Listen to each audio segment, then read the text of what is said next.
Masseur, un métier d'avenir? D'après vous, y a-t-il de l'avenir pour le métier de masseur ou masseuse?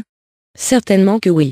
La complexité de la vie de tous les jours, tirant de plus en plus sur la corde sensible du stress et de la nervosité, fait qu'il serait prudent de faire que ce métier se démocratise au point qu'il devienne accessible à la plupart. La diversité des styles et des techniques de massage fait qu'il est possible aujourd'hui de faire un choix beaucoup plus adéquat sur la façon de se faire masser ainsi que pour les bienfaits souhaités. Il ne s'agit plus d'un luxe que l'on se permettrait de se payer et de s'octroyer comme il est souvent fréquent d'entendre, s'agissant d'un privilège réservé à une minorité. Ou encore pire, pour faire chiquer.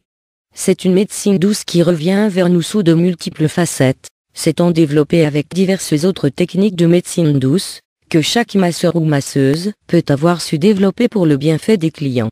L'évolution du massage. Autrefois, chaque village avait son rebouteux. Mais il semble qu'il y avait aussi une étude assez approfondie et bien précise des divers massages pour le bienfait du corps.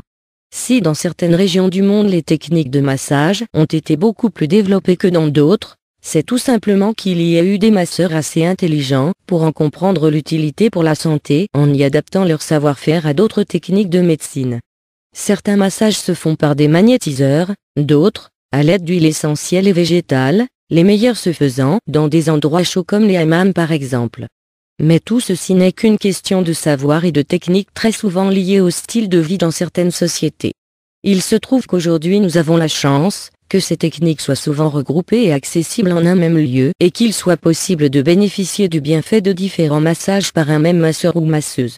Il y a donc, grâce à cela, l'espoir de toujours voir évoluer ce métier grâce à l'adjonction d'autres techniques et d'autres connaissances, pour arriver à donner un bienfait maximum. De meilleures formations. Nous pourrions poser la question d'une autre façon.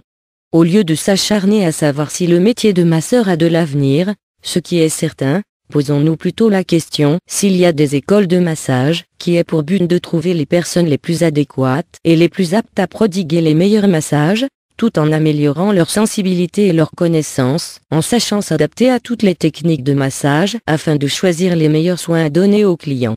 Le massage n'est pas fait de simples gestes répétitifs sur des zones précises du corps, mais au contraire, il doit se faire après que le masseur ou la masseuse ait admis l'osmose avec le corps du client pour permettre et promettre un soin profond du corps, pour en extraire les blocages et ainsi permettre un retour à plus de sérénité. Il est peu probable que l'on ait vraiment besoin d'expliquer le bienfait des massages. C'est un soin aussi vieux que le monde et qui doit certainement être ancré très profondément en chacun de nous. Les seules lacunes qui subsistent, c'est de savoir quoi ou comment demander.